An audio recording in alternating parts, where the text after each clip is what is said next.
দুপুরবেলা আমরা খাওয়া দাওয়া শেষ করে তো একটু সিলেট শহর ঘুরতে বের হলাম।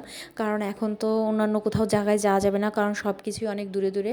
তো একটু খাওয়া দাওয়া করে পাশেই হলো হাসন রাজার জাদুঘর আছে, তো সেটা দেখতে আসলাম। তো এখানে এসে দেখলাম অনেক বড় একটা বিলম্ব গাছ। তা গাছটা অনেক বড়, অনেকগুলো ফল ধরছে। তো আমরা এই যে জাদুঘরের ভিতরে প্রবেশ করলাম।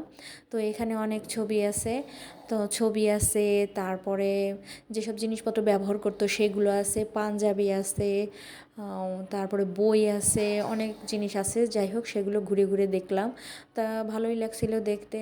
আবার এই যে পুরনো অনেক জিনিসপত্র আছে, পুরনো অনেক মানুষের ছবি আছে, তাদের নাম লেখা আছে।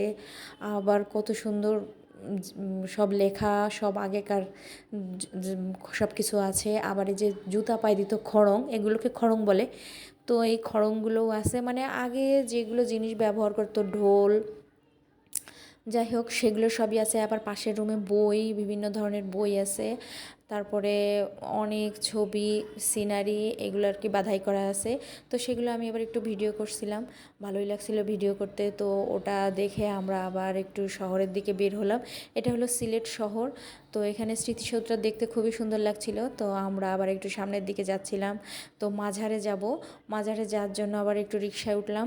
তো আমরা এই যে মাজারে চলে আসলাম, হজরত শাহজালাল মাজার। তো সেখানে আসলাম, সেখানে এসে দেখি ভিতরে ঢুকলাম, অনেক এরিয়া নিয়ে জায়গা। তারপরে অনেক কবুতর, এক সাইডে এত কবুতর, সবাই খাবার দিচ্ছে, কবুতরগুলো উড়ে বেড়াচ্ছে, ভালো লাগছিল দেখতে। আর অনেক মানুষ আসছে আর কি এই মাজারটা দেখতে। অনেকের অনেক মানত থাকে, তারাও সেগুলো পূরণ করে। আবার এখানে মহিলাদের জন্য নামাজ পড়ার জায়গা আছে। তো এখানে একটা পুকুর আছে, এই পুকুরটাতে অনেক বড় বড় মাছ। নাকি এটা নাকি পুকুর যখন সিলেট বন্যায় ভেসে গেছিলো তখনও নাকি এই মাছগুলো এখান থেকে যায়নি, এখানেই ছিল। ক্যামেরায় বোঝা যাচ্ছে কিনা যায় না, তবে অনেক বড় মাছ আর কি পুকুরে। তো এখানে আবার পাশে ছোটো ছোটো মাছ কিনতে পাওয়া যায়, সেই মাছগুলো কিনে এদের দিতে হয় খাবার, তখন এরা খায়। আর তারপরে আর কোথায় যাব, সন্ধ্যা লেগে যাচ্ছিলো প্রায়। তো আসলাম সিলেট মেডিকেলে। তো মেডিকেলটাও অনেক এরিয়া নিয়ে, মানে এত এরিয়া নিয়ে যা বলার মতো না। যাই হোক, একদিক দিয়ে ঢুকলে আর একদিক দিয়ে বেরোতে পারবো কিনা তাও জানি না। তো এগুলো ঘুরে আমরা চলে আসলাম।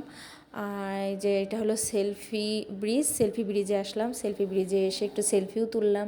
ব্রিজটা অনেক উঁচু, নিচে অনেক গভীর, ব্রিজটা দেখতেও ভালো লাগছিল। ঠিক আছে, আজ এই পর্যন্ত, টাটা।